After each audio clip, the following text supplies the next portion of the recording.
അത് ഞാന് ചോറ് മേടിച്ചായിരുന്നു ബോസിന് കേട്ടാ, ഞാനും കഴിച്ചായിരുന്നു. ചോറാ? ആ, അതിന് കാശ് എവിടെ നിന്ന്? അത് പിന്നെ ബോസായി ഞാൻ ബോസിനോട് ഒരു കള്ളം കാണിച്ചു.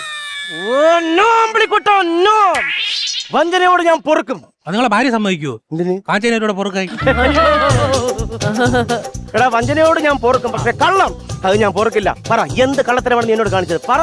ഇവിടെ ചാക്കിനകത്തിരുന്ന ആനക്കൊമ്പില്ലേ, അത് ഞാനെടുത്ത് വിറ്റ്. ഏത് ചാക്കിനകത്തിരുന്ന? ഇവിടെ ചാക്കിനകത്തിരുന്ന എന്റെ അവസ്ഥ ഉണ്ടാ. നിന്റെ അവസ്ഥ ഞാൻ മനസ്സിലാക്കും. പക്ഷേ ആനക്കൊമ്പെന്ന് പറഞ്ഞ് പൊളിച്ചു വെച്ച കപ്പ വാങ്ങിച്ചോണ്ട് അവന്മാരുടെ അവസ്ഥയാണ് ഞാൻ ആലോചിക്കുന്നത്. കപ്പയാ? അവന്മാര് വിളിക്കുന്നു. നീ കൊടുത്ത ആനക്കൊമ്പ് അവന്മാർ ഇപ്പൊ അവിച്ചു വെച്ചേക്കായിരിക്കും. അതിന്റെ കൂടെ മുളകും കൂടെ ഉടച്ചോണ്ട് കട്ട് ചെയ്യാം. ഒരു കാര്യം പറഞ്ഞു, നിനക്ക് അത്രയ്ക്ക് അറിഞ്ഞൂടെ? നിനക്ക് അങ്ങനെ ആ കൊമ്പ് കൊടുക്കുന്ന തൊട്ടടുത്തിരിക്കില്ല കൊമ്പ്, അതെടുത്ത് കൊടുക്കാൻ. ആയിരിക്കുന്നത് അത് കറുത്ത തടിയല്ലേ? അത് കറുത്ത തടിയാ? അത് ആനക്കൊമ്പാണ്. ആനക്കൊമ്പ് വെളുത്തതല്ലേ?